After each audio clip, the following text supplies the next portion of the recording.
had any encounters with the SHPO or TIPO issues, like for other brownfields programs that may not have had that experience yet? Is there anything you mention? Yeah, I think it's like really an important.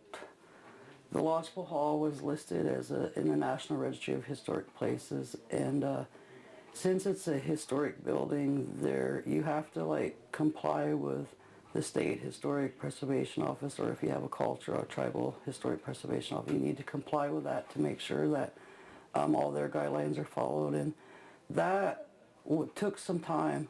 One of the big issues, what the SHPO is concerned about is like the historical integrity. Like for instance, the Lodgepole Hall, they wanted to make sure like far as like when we cleaned up, like obviously there was lead-based paint on some of the structures within the building, but they wanted to make sure they weren't structures that were of historical integrity, and which there were some, and so we had to work with them, and it took time to sort out, and we had to decide what we're going to do with those components of the building. Are we going to preserve what's the best way to go about that? So all that took time.